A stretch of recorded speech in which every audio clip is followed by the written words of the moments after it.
Shalom everybody, it's your Irish Duke, Layla Kelly calling in, and I'm looking at a video clip by Yishai Fleischer, who is a right-wing, some would say nationalist Jew living in Israel, and he's talking about going to the Temple Mount on Jerusalem Day. So let's have a little look.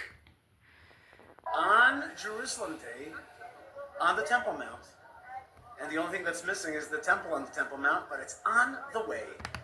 Okay, so he's talking about the third temple. The third temple. So the temple in Judaism was built thousands of years ago. The first temple was destroyed. Then the second temple was destroyed in 70 CE by the Romans, who burnt it to the ground and expelled all of the Jews. One of the reasons why there are Jews wandering around Hungary and Poland and becoming, Kaczynski and Kowalski was because they were expelled from their native homeland by the Romans 2,000 odd years ago, thereabouts. So that's what he's referring to. The temple has been built twice, destroyed twice, and we want to rebuild it a third time. And it's a crazy idea for most of the world because on top of the current Mount location, which is sacred to Judaism, and remember the Jews were there first, on top of that is the Al-Aqṣā Mosque that was built, the beautiful mosque with the blue roof. It was built on top of the Temple Mount as a sign of colonialism, as a sign of Islam spreading and taking over the region. And it's the mark of every invader and conqueror is to go to the holy places and sites that already exist, and then to put your own new religion on top of that.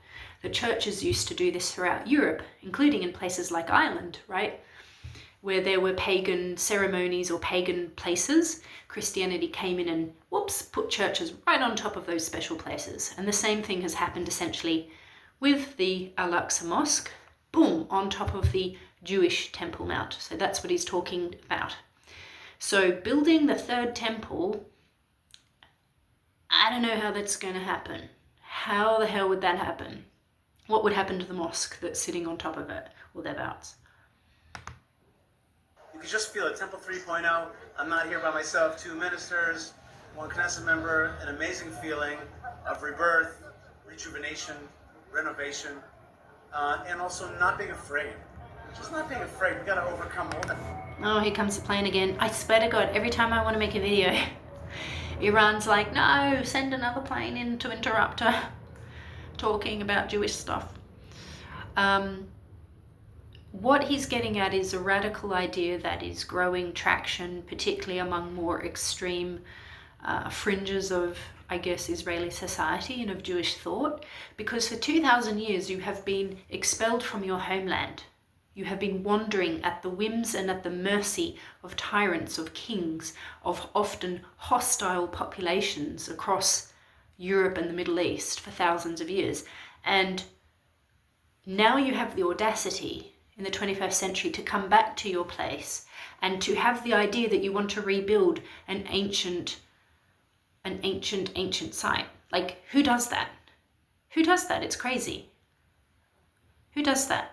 What indigenous group that has been expelled from its homeland thousands of years ago comes back to its original place and rebuilds something that it had a long time ago? It's kind of such a crazy idea, and our understanding of history is so shallow. Like, most people, we don't know much about history. We don't think about it. We certainly don't think about Jewish history, right, in any real deep way. And so the idea that Jews are actually pining for rebuilding this temple and on such a contentious place is like, whoa, crazy, mind-boggling. And yet it's a promise, and it's an idea that's been there for so long. I mean, this is part of the power and the incredible survival story of the Jewish people, is that they have survived, they have lasted, we have survived and come back to our native land.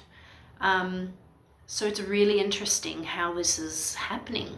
And most of us in the world, certainly in the West, wait, it's another plane, oh my God.